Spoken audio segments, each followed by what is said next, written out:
자, 이번 시간에는 우리 2011년 제3회 문제, 기사 문제 같이 한번 풀어보도록 할게요. 우리 기기 41번부터 출발하도록 하겠습니다.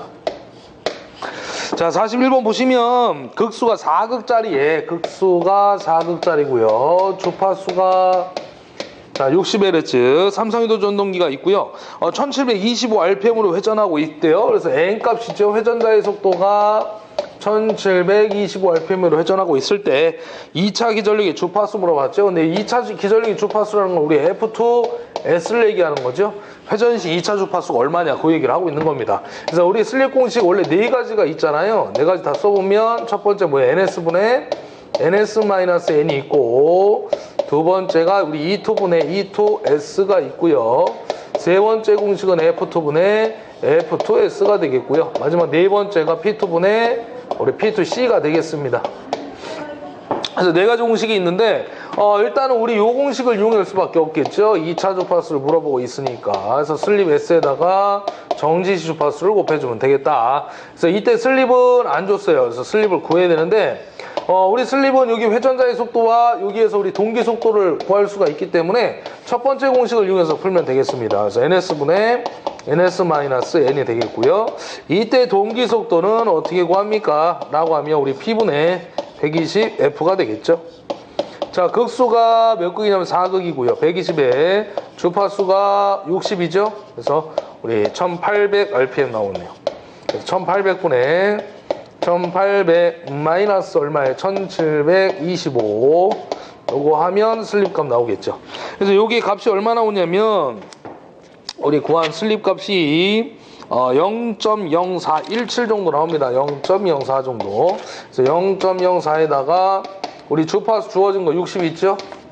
곱하면 되겠죠. 그래서 64, 24에서 2.5 정도 나옵니다. 2.5 정도. 그래서 답은 몇 번? 4번이 되겠습니다. 자, 이렇게 해결하시면 되겠고요. 42번 가도록 하겠습니다.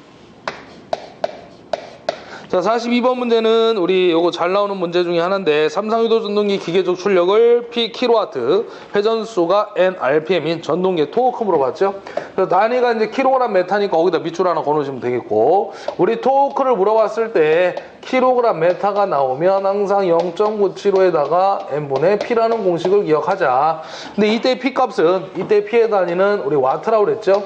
그래서 여기서는 지금 킬로와트로 줬으니까 어떻게 하면 돼요? 0.975 곱하기 10의 3승 곱하기 N분의 P 이렇게 잡아주면 되겠죠. 그래서 이제 이 P의 단위가 우리 그 킬로와트로 했으니까 킬로와트로 주었으니까 10의 3승을 잡아주게 되면 값이 나오겠죠. 그래서 요거 하면 975에다가 N분의 P가 나오겠다 그 얘기죠. 그래서 요 공식 찾아주면 됩니다. 중요한 건 975가 나와야 된다는 얘기죠. 975가 0.975니까 그래서 답 3번 되겠죠. 그 다음에 43번 밑에서 한번 풀어보도록 할게요. 자, 부하전류가 100A일 때 회전 속도가 1000rpm으로 10kgm의 토크를 발생하는 직권전동기, 직류 직권전동기, 직권에다 밑줄 그셔야 되겠죠? 직권전동기. 전류가 60A 부하전류로 감소가 됐대요. 그때 토크 얼마니? 그래서 우리 직권전동기에서 보면 얘기하는 게 뭐예요? 우리 직권전동기는 항상 요 관계식이 중요하죠. 토크는 전류의 제곱에 비례하고 회전수 제곱에 반비례 관계 있습니다 라는 공식이 중요한 거죠. 그래서 요거는 우리 뭐에 사용된다고 그랬어요? 우리 전차용이나 또 하나가 어디에 사용되는 거예요? 기중기에 사용이 된다 라고 했던 거죠. 왜 그러냐면 얘가 뭐 클 때 얘는 작고, 그죠? 회전수가 클 때 토크가 작고 회전수가 작을 땐 토크가 크다, 반비례 관계에 의해서 이런 결론이 나온다고 했던 거예요. 자, 지금은 토크하고 전류만 따져주면 되겠죠. 그래서 토크는 전류의 제곱에 비례합니다. 자, 비례식 가지고 풀면 되는데 처음에 전류는 100A예요. 그래서 100의 제곱일 때 그때 토크는 10을 줬어요. 10. 근데 전류가 얼마로 감소했어요? 60A로 감소가 됐습니다. 그때 토크는 얼마입니까? 라고 물어보고 있죠. 그래서 전류가 감소하면 토크도 어떻게 돼요? 감소하겠죠. 그래서 10보다 작은 놈인데 지금은 다 작아요. 그럼 풀어주면 되겠죠. 이렇게 대각 곱하기 보여주면 됩니다. 그래서 T는 100분의 얼마? 60 둘 다 제곱이니까 전체 제곱 해주고 곱하기 10을 해주면 되겠죠. 그래서 요거 구하면 답이 얼마? 3.6kg/m 하고 나옵니다. 답 몇 번이냐면 1번 되겠죠. 이런 스타일의 문제 잘 나오니까 풀어보셔야 돼요. 44번 문제 가도록 합시다. 자, 유도전동기의 부하를 증가시키면 역류라고 물어봤는데 이거 답이라고 하나 써놓고요. 우리 부하를 증가시켰을 때 역류는 어떻게 되냐? 2차 측에 부하가 증가하게 되면요, 우리 유효분이 증가하겠죠. 그래서 유효분의 전류가 증가하면서 1차 측에서 본 역류는 점점 좋아지게 됩니다. 유효분이 증가하면서. 그래서 요거는 좋아진다의 답 1번 되겠습니다. 부하를 증가시키면 역률이 좋아진다. 그래서 그 유효분이 커지기 때문에 그런 거예요, 결론이. 그래서 이렇게 해서 하나 답으로 보시고 45번 문제 가도록 할게요. 자, 유도전동기 이것도 하나 답으로 써주시고요. 이거 지구상에 다 존재하는 딱 한 문제들밖에 없습니다. 유도전동기가 회전자 속도 n으로 회전할 때 회전자 전류에 생기는 회전자계는 고정자의 회전자계 속도 ns와 어떤 관계에 있는 걸 물어봤는데, 일단은 첫 번째로 우리가 뭘 구해야 되냐면 그 회전자에 의해 생긴 회전자계의 주변 속도, 회전 속도를 구해볼 수가 있겠죠. 회전자에 의해 생긴 회전자계의 회전 속도. 그래서 이걸 우리가 뭐 ns라고 이제 표현을 하는데, 뭐 아니면 여기 주어진 대로 nr이라고 이제 표현을 해놨는데요. 요거는 우리가 어떻게 되냐면 P분의 여기 동기 속도 있죠. P분의 120F2 이렇게 쓸 수가 있어요. 그래서 요걸 다시 쓰게 되면 요 F2가 우리 결론은 회전자 주파수로 따질 수가 있겠죠. 그래서 요걸 다시 쓰게 되면 우리 P분의 120F에다가 S를 갖다 슬립을 곱해주면 됩니다. 회전자기 때문에. 그래서 이걸 다시 쓰게 되면 S에 뭐예요? NS가 되나요? 이렇게 쓸 수가 있겠죠. 요게 NS니까. 그래서 회전실한 놈은 정지시대에다 슬립을 곱해주면 되겠다. 그런 얘기입니다. 그 다음에 고정자, 회전자. 고정자에 대한 회전자의 속도 우리 N은 어떻게 돼요? 1-S의 NS가 되는 거죠. 고정자에 대한 회전자의 속도 N은 1-S NS. 요거 하나밖에 없죠, 공식. 그런 다음에 우리가 구하고자 하는 건 지금 뭐냐면 고정자에 대한 회전자계의 속도가 얼마냐고 물어본 거예요. 이거를 우리 NR-라고 했을 때, 자, 그러면 요거 NS 더하기 NS 위쪽에 있는 거하고 아래쪽에 있는 거 더해주면 되거든요. 그래서 S, NS 더하기 우리 1-S의 NS 이렇게 따져보면 얘하고 어떤 관계가 있는지 결론이 나오겠죠. 그래서 S, NS에다가 요렇게 곱하면 분배법칙 플러스 NS 마이너스의 SNS하고 나오겠죠. 그러니까 SNS 마이너스 SNS 요 약분 되겠죠. 그럼 결론은 누구예요? NS와 똑같이 나오는 거죠. NR 다시란 놈이. 그러니까 지금 뭐야? 고정자에 대한 회전자계의 속도는 동기 속도와 똑같다라는 거예요. 그래서 NS와 같다 해서 답 1번 되겠습니다. 그래서 원래 이렇게 따지는 건데 이렇게 하지 말고 그냥 우리는 똑같다라는 것만 기억하면 되겠다라는 겁니다. 그 다음에 46번 가도록 합시다. 동기발전기 병렬운전하는데 필요하지 않은 조건 물어봤는데요. 우리 동기발전기의 병렬운전 조건에 대해서 간략하게 좀 얘기를 해볼게요. 일단 우리 조건이 아닌 거 나오면 항상 기억하자. 누구 용량, 누구 출력, 누구 마지막으로 대표적인 거 회전수가 있다라는 얘기죠. 원래 더 있는데 우리 일단 이 정도만 기억하시면 되겠고, 우리 키위 조곱하러 항상 기억하자고 그랬죠. 키위 조곱하. 그래서 첫 번째 우리 기전력의 크기가 같아야 돼요. 우리 동기발전기의 병렬운전 조건은 시험에 잘 나오니까 좀 꼭 암기를 할 필요가 있겠죠. 그래서 같지 않으면 뭐가 흘러요? 무효 순환전류가 발생이 되죠.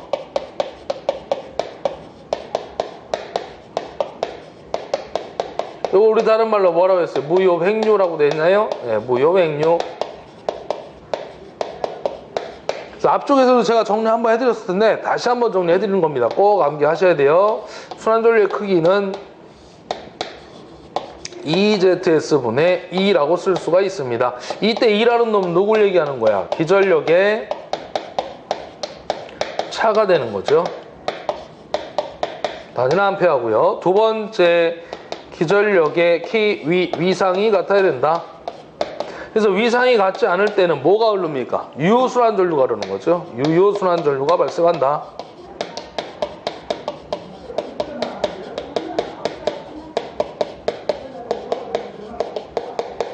그래서 이걸 갖다 우리 다른 말로 뭐라고 해요? 유효, 횡료. 또는 뭐라고 했어요? 우리 동기화 전류. 같은 얘기. 그래서 이때 동기화 전류, 유효순환 전류의 크기는 얼마입니까? 라고 물어보면 ZS분의 2에다가 사인의 2분의 델타가 되겠습니다. 라고 했던 거고요. 두 가지 전력이 들어간다고 그랬죠. 첫 번째가 우리 수전력, 받을 숫자를 써가지고 서로 주고받는 전력이 되겠습니다. 그래서 이때 이 P는 2ZS분의 2의 제곱에 사인의 델타가 되겠다. 그래서 킬로와트니까 우리 10의 마이너스 3승을 잡아주면 되고요. 그래서 여기 있는 2는 우리 항상 중요한 게 뭐야? 상전압이라는 거죠. 성간전압을 주면 루트3으로 나눠줘야 돼요. 그 다음에 또 하나 동기화력이 있죠. 동기화력. 그래서 P는 앞에는 똑같다. 2ZS분의 2의 제곱에 코사인의 델타가 되겠습니다. 그래서 P라는 놈은 뭐에 비례합니까? 코사인 델타에 비례합니다. 그래서 앞쪽에서 문제 푼 것 중에 뭐 있었냐면 동기 임피던스가 커지면 동기화력은 감소가 된다. 반비례 관계에 의해서 뭐 이런 얘기들이 있었고요. 세 번째, 기전력의 주파수가 같아야죠. 키위주 곱하여서 주파수가 같을 것. 같지 않으면 뭐가 발생해요? 우리 잘 나오는 거 시험에 난조 발생하는 거죠. 그래서 우리 방지법 누가 들어갑니까? 제동건선이 들어가죠. 우리 여기서 또 중요한 게 나오네요. 바로 제동건선의 설치 효과, 뭐 기동 토크 발생, 그 다음에 뭐 우리 난조 발생 방지, 또 하나 뭐 전압전류의 파형 개선, 불평형 부하시, 그 다음에 또 하나가 이상전압 방지, 이런 거 꼭 기억하시라고 그랬어요 제가. 그 다음에 네 번째는 뭐가 들어가는 거예요? 네 번째, 파형이 같아야 된다고 그랬죠? 마지막 다섯 번째는 뭐예요? 상회전 방향이 일체된다. 여러분들 이 정도 보고 가시면 병렬운전 조건에 대한 전반적인 문제들은 다 해결이 될 겁니다. 그래서 46번은 지금 병렬운전하는데 필요하지 않은 거 물어봤으니까 우리 용량 찾으면 끝나죠. 그래서 답 1번 되겠고요. 그 다음에 47번 가도록 합시다. 변압기 저항 강화와 누설 리액턴스 강화가 3%, 4%이다. 부하 역률이 지상에 밑줄하나 그셔야 되겠네요. 역률이 0.6이죠. 60%니까 전압 변동률 물어봤는데 우리 변압기 쪽에서의 전압 변동률 나오면요. 공식이 두 가지가 있죠. 자, 어떤 게 들어가냐면 우리 엡실런이라고 해가지고 우리 항상 2차의 부하를 걸기 때문에 V2n분의 V20 마이너스 V2n 이게 첫 번째 공식 들어가고요. 그 다음 또 하나가 뭐예요? P 코사인 세타 플러스 마이너스 Q의 사인 세타 공식이 들어가죠. 그래서 우리 여기 P가 누구라고 그랬어요? P가 저항 강화율, Q는 누구예요? 리액턴스 강화율. 그러니까 지금은 오른쪽 거 가지고 풀어야 되겠죠. 그죠? 요거 가지고. 왜? 우리 저항 강화율과 리액턴스 강화율을 줬잖아요. 전압 변동률 물어본 거고. 그래서 오른쪽 가지고 풀면 됩니다. 그럼 여기서 우리가 플러스가 될 때는 언제고 마이너스가 될 때는 언제라고 했어요? 우리 플러스는 지역률이죠. 지상. 마이너스일 땐 반대. 진역률일 때 우리 진상. 아무 얘기가 없으면 무조건 플러스 얘가 기준이 되는 겁니다. 자, 지금은 지상이라고 했으니까 플러스를 잡아주면 되는 거야. 그렇다면 다시 한번 표현을 합시다. P 코사인 세타 플러스 Q의 사인 세타가 되겠지요. 왜? 지상이라고 했으니까. 그럼 저항 강화율은 얼마 줬냐면 3% 줬나요? 네, 3% 줬죠. 곱하기 하기를 역률이 0.60%, 6입니다. 그 다음에 리액턴스 강화율이 4%입니다. 그러면 코사인이 0.6이면 사인은 0.8이 되겠죠. 삼가함수 공식에 의해서. 그럼 6, 38, 1.8 플러스 4, 8, 32, 3.2에서 5%가 답이 되겠죠. 5%. 그래서 얘는 답이 몇 번이냐면 3번 되겠습니다. 3번 이렇게 해결하시고요. 자, 48번 가도록 하겠습니다. 자, 48번은 주파수가 50Hz, F가 50이고요. 그 다음에 뭐 줬냐면 슬립 S가 0.2를 줬고요. 회전자 속도 N이 되겠죠. N이 600rpm을 줬고요. 유도전동기 극수 P는 얼마예요? 하고 물어보고 있어요. 그죠? 그러면 우리 회전자의 속도 공식은 하나밖에 없어요. 1-S에 NS 하나밖에 없습니다. 그럼 이걸 다시 쓰게 되면 1-S NS는 동기속도 P분의 120F가 되겠지요. 이때 P값을 물어보고 있다는 얘기입니다. P값. 그럼 P는 여기 NS만 알면 구할 수 있겠죠. 자리 바꾸면 되니까. 그럼 요걸 넘겨서 NS 값을 구해보면 됩니다. 1-S분의 N이 됩니다. 자, N이 얼마냐면 600이고요. 1-0.2 슬립 0.2 잡아주면 되겠죠. 그래서 0.8분의 600 요거 계산하면 750rpm 정도가 나옵니다. 그죠? 그래서 자리를 바꿔주면 돼요. 그래서 요거하고 요 자리 바꾸면 극소 P라는 놈은 NS분의 120에 곱하기 F가 되겠죠. 위에서 구한 750 놓고요. 120의 주파수 주어진 거 50Hz 하면 답이 나오겠습니다. 자, 그래서 요거 몇 극짜리 나오냐면요. 8극 나오네요. 8극. 8극. 답 몇 번에 있습니까? 8극. 2번인가요? 네. 이렇게 찾아주면 되겠습니다. 그 다음에 49번 밑에다가 잡아드릴게요. 동기발전기 전부와 파워성 그림 중 어느 것인가 그랬는데 V는 단자전압이고 IF는 여자전류입니다. 자, 우리 전부와 파워성이라는 건 뭐냐면 우리가 전류가 어느 정도 증가돼 있을 때부터 시작이 됩니다. 그러니까 부하가 걸린 거거든요. 전체 부하가 다 걸렸으니까 요쯤에서 시작해 이렇게 올라가는 거 찾으면 돼요.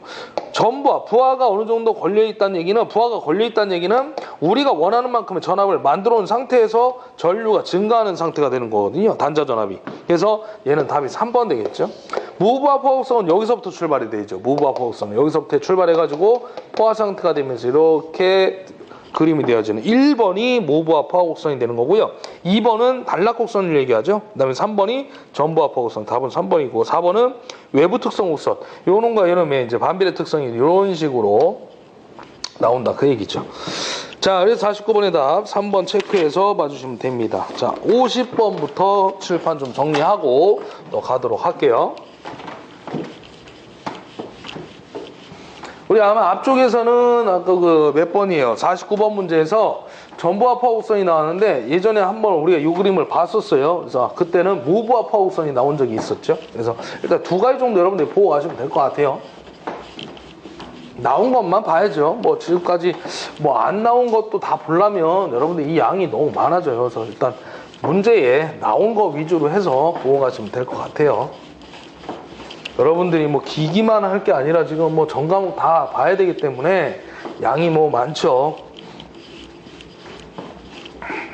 그래서 저희가 이제 문제를 풀어드리면서도 다 잘 나와오고 있습니다. 이렇게 말씀드리는 부분들은 여러분들이 꼭 보고 가셔야 될 것 같아요. 잘 출제가 되고 있고 꼭 맞춰야 될 부분이기 때문에 또 잘 나왔다는 얘기만큼 또 나올 수 있다는 얘기거든요. 확률이 더 높기 때문에 여러분들이 꼭 나오면 틀리지 않고 확실히 잡아줘야 됩니다. 그래서 제가 문제 풀면서 말씀을 드리니까 잘 보시면 되겠죠. 그런 부분들.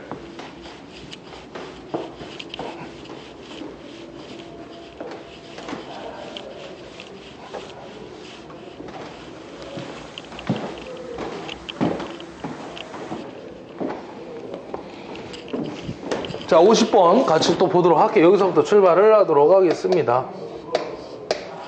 자, 보시면 이것도 답이라고 쓰셔도 되겠네요. 우리 반도체 사이드스테에 대한 제어는 어느 것을 변화시키는 건지 하는데 원래 이 위상각을 이용해서 제어를 하죠. 그래서 우리 사이드스테는 정류전압 위상각을 제어하겠다. 4번 찾아주시면 됩니다. 자, 51번 보도록 하고, 이거 지구상에 존재하는 한 문제였고요. 50번. 51번도 답이라고 써. 이거 계속 나오고 있던 거죠. 가끔 이렇게 출연이 되고 있는데, 역방향 내전압이 가장 큰 거 밑줄 긋고요. 우리 실리콘 정육이죠. 실리콘 정육. 500에서 1000V 정도. 실리콘 정육 1번 찾으시면 됩니다. 자, 52번 문제. 일정 전압의 일정 파형에서 주파수가 상승하면 철선이 어떻게 되냐 물어봤는데, 자, 우리가 자속 밀도하고 주파수는 원래 무슨 관계냐면 반비례예요, 반비례. 이게 어떻게 나온 거냐면 우리 와류손의 스테인매치 실험식에서 나오는데요. 델타 2에다가 KTF에다가 우리 BM의 제곱 이렇게 이제 일반적으로 표현을 합니다. 실험식을 잡다가. 그래서 여기에서 이제 시험에 나오는 게 누구냐? 여기 K 있죠? K가 누구냐? 가끔 물어봅니다. 파형률이라는 거죠. 파형률. 그 다음에 여기 T는 누구예요? T 여기다 적어드릴게요. 우리 와류선하고 T는 제곱의 비례죠. 와류선하고 T는 제곱의 비례다. 이 T가 누구냐면 철심의 두께예요. 시험 문제로 출제가 됩니다. 그래서 와류선과 철심의 두께는 제곱의 비례 관계에 있구나. 그래서 우리 성층 철심하는 이유가 바로 얘죠. 두께가 두꺼울수록 제곱만큼에 비례해서 손실이 커지기 때문에 얇게 포개면 우리 0.35에서 0.5mm로 잡아준다고 했던 거죠. 그래서 그 성층 철심하게 되면 와류선이 감소가 되더라 라고 얘기를 했던 거죠. 그 다음에 여기 F는 와류선과 실제 제곱의 비례처럼 보이지만 얘는 관계가 없어요. 무관계죠, 무관계. 와류선과 주파수는 무관계다. 왜 그러냐면 우리 변압기의 기전력 공식을 쓰게 되면요 4.44 FM 파이 대신에 우리 뭐야 항상 BS라고 쓸 수가 있는데 이 자속밀도 B값을 갖다가 이항을 하면요 4.44 FNS분의 2라고 쓸 수가 있어요. 그래서 요 값을 갖다가 여기다 집어넣어서 정리를 해보면요 F제곱 곱하기 F제곱분의 1이 되면서 서로 약분이 돼버려요. 그래서 주파수하고 관련이 없어 와류선은. 대신에 우리 와류선하고 누가 관련이 있냐면요 여기 전압의 제곱이 비례하는 거죠. 얘가 안으로 들어가면 제곱이 있으니까 전압의 제곱이 비례하는구나. 요 비례식 시험에 잘 출제가 됩니다. 이거 계산 문제가 출제되는 거고, 그 다음에 또 하나가 네 가지 알려드렸죠. 정리하면 K가 누구냐, 그 다음에 와류선은 철심의 두께의 제곱에 비례한다, 주파수하고 무관계다, 와류선은 전압의 제곱에 비례하다, 이런 관계들을 보시면 됩니다. 그럼 여기서 보면 자속밀도하고 주파수가 뭐예요? 반비례죠. 그래서 제가 이렇게 잡아드린 거예요. 그럼 지금 문제는 주파수가 상승했을 때 철수 물어봤잖아요. 우리 주파수가 상승하면 자속 밀도는 감소하죠. 그럼 우리 자속 밀도라는 게 뭡니까? 자속의 그 철심이 있으면 자속이 지나가는 길, 그 면적당 자속 파이를 우리가 자속 밀도라고 하는 건데, 결론은 뭐냐면 철심의 면적이 줄어드는 거죠. 자속 밀도가 줄면. 그러니까 철심의 면적이 주니까 얘는 우리 동기계예요, 철기계예요? 철심의 면적이 줄었다는 얘기는 철성분이 적어졌다는 얘기잖아요. 그러니까 얘는 동기계를 얘기하는 거예요, 동기계. 그러니까 우리 쉽게 하면 동성분이 많으면 동기계, 철성분이 많으면 철기계 이렇게 얘기할 수 있거든요. 그럼 동성분이 많아서 동기계면 철소는 커진 거예요, 작아진 거예요? 감소가 된 거죠. 대신에 누가 증가하는 거예요? 임피던스가 커지는 거야. 왜냐하면 동성분이라는 거는 L성분이 커졌기 때문에 동기계가 되는 거죠. 그러니까 임피던스 안에 L성분이 들어가 있기 때문에 임피던스는 커지지만 철소는 작아지는 거구나, 이렇게 이해를 하시면 됩니다. 그래서 감소한다 해서 답 몇 번? 2번을 찍어주시면 되는 거였죠. 얘가 만약에 감소하면 면적은 커지죠. 그럼 면적이 커지니까 철심의 면적이 커지면 걔는 철기계예요. 그때는 철선이 증가하고 임피던스는 감소가 되는 거죠. 반대가 돼버리는 겁니다. 자, 그래서 이렇게 하나 보시면 되겠죠. 나 53번 가도록 합시다. 자, 역기 전력이 100V래요. E가 100V고요. 그 다음에 회전수가 800rpm 줬고요. 그 다음에 토크가 1.6을 주고 있습니다. 단위가 중요하죠. 토크 나오면 킬로그램 메타. 그때 증유전동기 전기자전력이 약 몇 암페어입니까? IA 값이 얼마냐고 물어보고 있죠. 우리 항상 킬로그램 메타 나오면 공식이 있잖아요. T는 얼마야? 0.975 N분의 P가 되겠죠. 이걸 다시 바꿔줍니다. 0.975 N분의 P를 바꾸면 2에다가 IA가 되겠지요. 요 I값, A값 뭐라고 물어보는 거죠? IA값. 그럼 IA 이항하면 어떻게 됩니까? IA는 0.975 2분의 T 곱하기 N 하고 나오겠죠? 자, 집어넣습니다. 0.975에다가 역기 전력이 100 줬고요. 토크가 얼마예요? 토크가 위에서 주어진 1.6 곱하기 회전수가 800. 요거 계산하면 전기자전력값 나오겠죠. 그래서 요거 몇 암페어? 13.13 나와서 약 13암페어 구하면 됩니다. 그래서 다음 3번인가요? 예. 이렇게 해서 찾으시고 54번 가도록 하겠습니다. 자, 54번 문제는 어떤 변압기 1차 환산한 임피던스가 Z1, 2가 484ohm이래요. 자, 요거를 1차로 환산했으니까 원래 1, 2로 표현하는 거예요. 2차를 1차로 환산한 거니까. 근데 그냥 저는 1이라고 표현하겠다 그 얘기입니다. 484ohm을 줬고요. 그 다음에 이것을 2차로 환산했을 때 2차로 환산한 것을 갖다 우리가 1차에서 2차 Z2라고 얘기하는 건데 Z2 1인데 그냥 Z2라고 저는 쓰겠다는 겁니다. 1차를 2차로 환산한 거예요. 1옴 나왔대 1옴.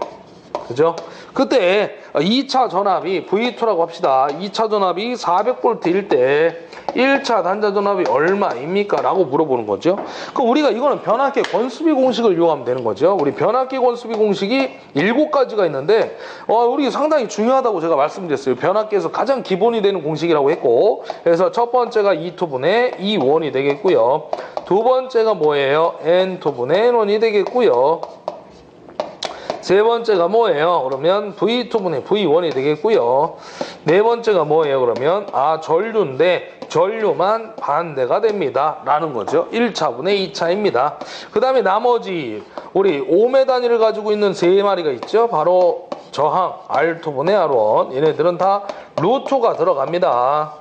그래서 X2분의 X1 리액턴스고요. 마지막 루트 임피던스입니다. Z2분의 Z1이 되겠죠. 자, 그러면 A 값을 여기 Z1, Z2 값에 A 권수비를 구한 다음에 V1 값을 구하면 될 것 같아요. 그렇죠? 그럼 요 놈의 공식을 이용하면 되겠네. 그럼 너 써볼게. 루트에 얼마에 Z2가 1이고요. Z1이 484ohm입니다. 요거 계산하면 22가 되겠죠? 그럼 우리가 구하고자 하는 건 V1이니까 A에다 V2를 곱해주면 될 것 같아요. 그래서 V1이란 놈은 A 곱하기 V2가 됩니다. A는 얼마예요? 위에서 구한 22가 되고요. V2는 주어진 400V 잡아주시면 되겠습니다. 그래서 8800V가 나오겠네요. 1차 단자 전압이. 그래서 이거 구하면 답 몇 번? 1번인가요? 예, 1번 잡아주시면 됩니다. 자, 이어서 55번 들어가도록 하겠습니다. 자, 55번 문제는 우리 삼상 요거 답이라고 하나 좀 적어주시고요. 우리 아직 요거 한 문제밖에 없었던 신용 문제가 출제됐던 겁니다. 이때 당시에 11년도에 3회 때 신용 문제로 출제가 됐다. 삼상 동기발전기의 그림과 같이 한 상의 권선을 서로 똑같은 두 조로 나누어서 그 한 조의 권선 전압을 2V, 그러니까 쪼개놓은 거예요. 이렇게 쪼개놓은 겁니다. 2V. 그 다음에 각 권선의 전류를 Iam페라고 하고, 지그재그 델타형, 지그재그 델타형을 결선하는 경우에 성간 전압과 성간 전류 물어봤는데, 요거는 사실을 그림을 다시 그리면 이런 형태가 되는 거예요. 여기가 A상이라고 하면, 여기 이제 코일이 이렇게 감겨 있겠죠. 여기가 이제 뭐 C상이 될 것이고, 또 코일이 이렇게 감겨 있고, 여기가 이제 B상이 되는 거죠. 그리고 또 여기 이제 코일이 이렇게 감겨 있고요. 이런 상태인데 델타 결선인데 이거를 갖다가요 똑같은 2조로 나누어서 한 조의 권선 전압을 2라고 하고 각 권선의 전류 상전류가 되는 거죠. Iam파, Iam페아. 지그재그 델타형이라는 게 뭐냐면 이렇게 걸려 있다는 거죠. 여기 제가 이등변 삼각형을 만들 건데 여기에 이렇게 단자를 하나 만들어 가지고요. 좀 그림이 애매모호한데 이렇게 해서 여기다 코일 권선을 하나 이렇게 감고요. 그 다음에 이쪽에 코일을 또 하나 이렇게 감는 거예요. 그래서 여기를 반을 딱 자르게 되면 여기 요 변과 요 변은 같은 변이 되는 거죠. 이등변 삼각형이. 그래서 여기에 걸려있는 한 상의 전압이 2V가 된다 그 얘기예요. 2V가. 여기도 2V가 되는 거고요. 그럼 성간 전압은 봐봐요. 여기가 A상, 여기가 B상, 여기가 C상 이렇게 되는 거잖아요. 그럼 성간 전압은 요게 하나의 상이 되는 거고 성간은 이게 성간 전압이 되는 거죠. 실제로. 그러니까 여기 요놈하고 요놈 빠져나온 게 성간 전압이 될 거 아닙니까? 여기가 VA, VB, VC가 되는 거니까. 그래서 전압의 크기를 구해보자 그 얘기예요. 그러면 요거 일단 구해보면 나올 수가 있다는 얘기죠. 요놈하고 요놈의 크기가 같으니까. 그럼 요거 먼저 구해서 2배 때리면 되는 거죠. 그럼 여기가 90도니까 우리 삼각형은 항상 각 변이 60도잖아요. 그럼 여기는 결론 90도에서 60을 뺀 나머지 여기가 30도가 되는 거죠. 30도가. 그럼 2에다가 이렇게 돌리면 되죠. 코사인 세타. 그럼 결론은 요놈의 크기는 얼마가 되느냐. 뭐 V, AC라고 했을 때 여기가 2니까 2 곱하기 코사인 30을 잡아주시고요. 요놈하고 요놈의 변이 같으니까 2배 잡아주면 되겠죠. 그래서 2에다가 코사인 30은 얼마? 2분의 루트 3이 되는 거죠. 그래서 요거 약분하면 루트 3의 2가 된다. 선간 전압이 요 얘기가 되겠습니다. 그래서 요거는 결론은 루스 한 배에 들어가 있는 4번이 되겠습니다. 전류도 똑같은 방법으로 해보시면 루스 한 배가 돼요. 전류가 지금 여기에 흐르는 전류가 상에 흐르는 전류가 뭐예요? 각 권선에 흐르는 전류 I암페어, 이게 I라는 얘기거든요 사실. 그럼 요놈도 전류가 선에 흐르면 여기 합쳐질 거 아닙니까? 그죠? 여기서 오고 이쪽에 오는 게 있으니까 합쳐져요. 그러면서 루스 한 배가 되는 거죠. 벡터 차이에 의해서. 그래서 이런 식으로 해서 따져주면 똑같이 전류도 루스 한 배가 된다 그 얘기입니다. 선전류. 그래서 4번이 되는 거고요. 거기 남아있는 뭐 이런 걸 다 외울 필요는 없어요. 제가 항상 말씀드리지만 나온 것만 보자는 얘기죠. 이 그림 어차피 하나밖에 없지 않습니까? 그래서 답 4번 하나 기억하고 가시면 돼요. 자, 56번 가도록 합시다. 56번은 직류발전기 병렬운전 할 때 균합모선이 필요한 직류기 물어봤는데 우리 병렬운전 조건에서도 항상 균합선이 필요하다라고 했죠. 일단 균합선의 목적, 설치 목적을 잠깐 제가 보도록 할게요. 이 설치 목적이 뭐예요? 이를 갖다 우리 균합한, 보리환자, 뭐 균합모선 이렇게 얘기를 하는데 이 균합선의 설치 목적은요, 병렬운전을 할 적에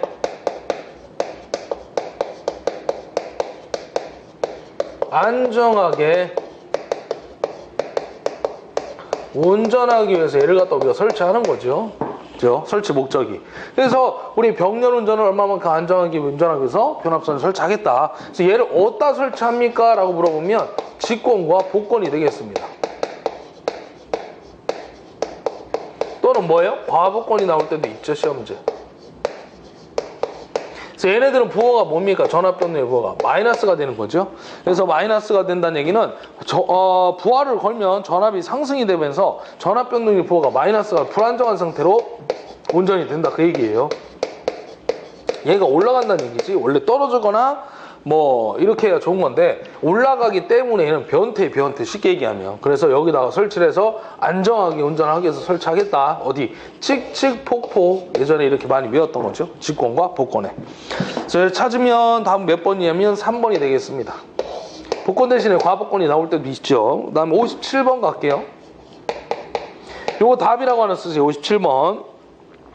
한 문제밖에 없는 문제인데 우리 그 슬립의 범위가 나오면요, 우리 기본적으로 우리 네 가지만 보면 돼요. 원래 대표적인 게 세 가지인데 자, 여기다 적어 드릴게요.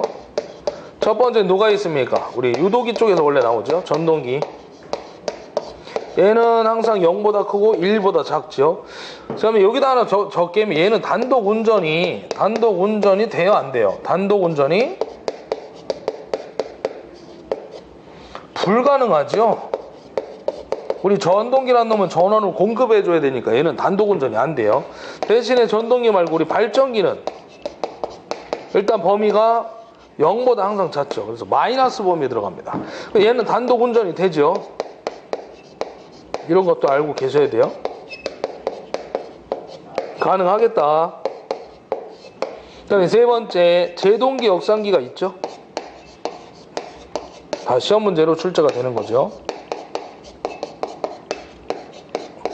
얘는요 무조건 1보다 크고 2보다 작습니다. 그래서 요 슬립의 답이 얼마냐? 1.97이라는 답이 있죠. 대표적인 답 1.97. 그 다음에 역방향에 대한 회전작이 나오면 E-S 이렇게 찾아주면 됩니다. 이게 바로 그거죠. 우리 삼상중 두상의 접속을 맞바꿨을 때 그때 전류의 방향이 반대가 되면서 회전 방향이 바뀌는 그런 걸 갖다 우리 역상제동 이렇게 얘기합니다. 거기 보면 서브전동기, 삼상 서브전동기 평형 이상전압 이렇게 나오잖아요. 거기다 밑줄 그으세요. 우리 삼상 서브전동기 이런 식으로 뭐 나와가지고요. 자, 다 적진 않을게. 서브전동기 이렇게 나오면 무조건 얘는 답이 하나예요. 0.2보다 크고요. 0.8보다 작습니다. 그래서 이것만 여러분들 찾으면 돼요. 답 2번이죠. 2번. 그래서 얘는 우리 기출문제 딱 한 문제밖에 없어요. 요거 하나 참 찾아주시면 됩니다. 뭐 평형 이상전압을 가요. 동작시킬 때 어쩌쪽에서 쭉 나오면 요것만 찾으면 돼요. 한 문제밖에 없습니다. 기출문제. 58번 가도록 합시다.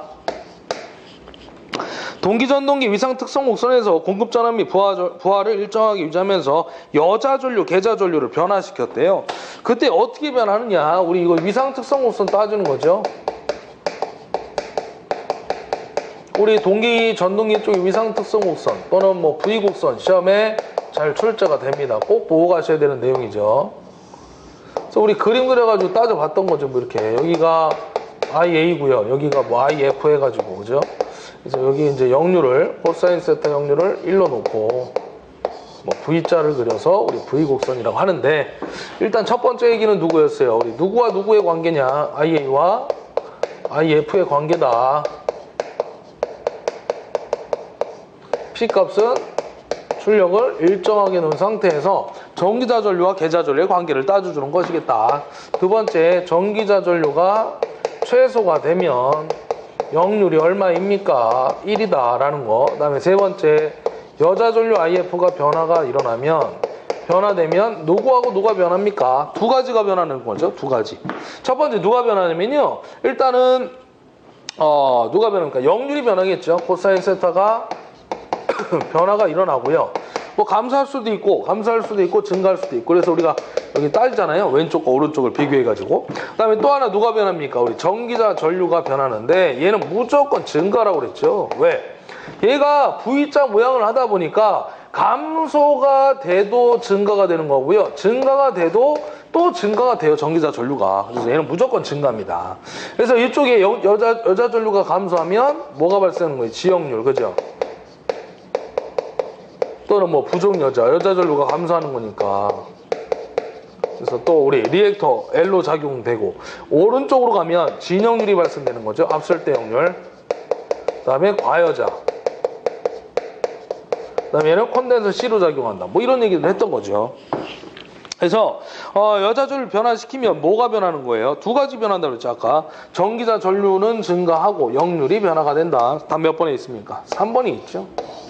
그죠? 어쨌든 증가도 변한다는 얘기니까 그죠? 전기자 전류와 역률이 변하겠다. 그 얘기가 되겠습니다. 다음 59번 가도록 하겠습니다. 59번. 우리 59번은 여기다 정리해 드릴게요. 자, 단상변압기 병렬운전 조건에 대한 설명 중 잘못된 거 물어봤는데 R과 X는 각 변압기의 저항과 리액턴스를 나타낸다 라고 했는데요. 이 R과 XB가 같아야 돼요. 일치한다는 조건이 들어가야죠. 자, 한번 보도록 합시다. 변압기 병렬운전 조건에 대해서 말씀을 드릴게요. 우리 병렬운전 조건은 상당히 중요하죠. 직류기의 병렬운전 조건, 그죠? 직류발전기. 동기발전기의 병렬운전 조건, 그 다음에 변압기의 병렬운전 조건 이렇게 나오니까 아닌 건 항상 누구? 용량, 출력 항상 따라다니는 거죠.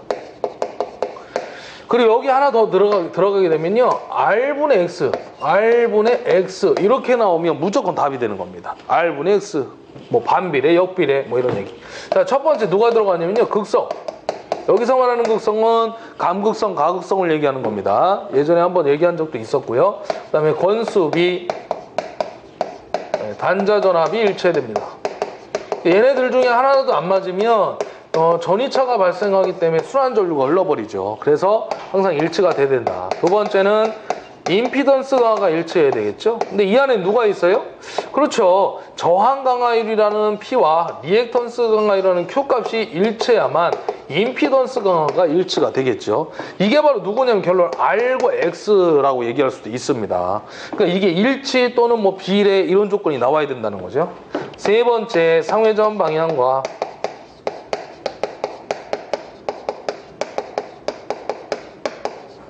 누가 각 변이가 일치해야 되죠. 이 변이라는 게 누굴 얘기하는 거예요? 위상 얘기하는 거죠.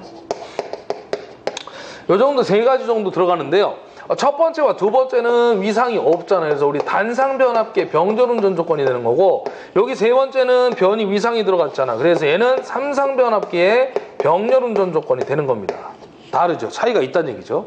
그래서 단상과 삼상은 병렬운전 조건을 다 잡아드린 건데 예전에 이런 문제도 있었어요. 단상변압기 병렬운전 조건이 아닌 거. 그러면 삼상의 변이 위상. 이게 답이었던 거죠. 우리 변이나 위상 관계는 삼상에서만 따지는 거거든. 그 다음에 여기 보면은 이제 아까도 말씀드렸지만 R분의 X 뭐 이런 조건이 나오면 답이 된다. 왜냐면 제가 아까도 말씀드린 저항과 리액턴스가 일치해야만 퍼센트 임피던스가 합의 크기에 나오는 거기 때문에 얘가 일치가 된다라고 했던 거죠. 그래서 여기서 무조건 R분의 X 나와 있는 거 4번이 답이에요. 잘못된 거. 1번 극성 일치한다. 맞죠? 그 다음에 권수비가 일치해야 되고 같아야 되고 1, 2차 전격전압이 같아야 된다. 단자전압이 전격전압이니까. 맞는 얘기고 100분의 1 임피던스가 강화 같을 것. 임피던스 일치해야 된다고 그랬잖아요. 그러니까 요게 지금 틀렸다는 얘기죠. 4번에. R분의 X가 아니라 저항과 임피던스의 B는 뭐 일치할 것, 뭐 이렇게 나와야 됩니다. 뭐 비례할 것 이런 식으로. 그래서 요거는 답이 4번이 틀렸다. 그 얘기가 되겠죠. 자, 그 다음에 60번 문제 요 밑에다 제가 잡아드릴게요. 60번 문제.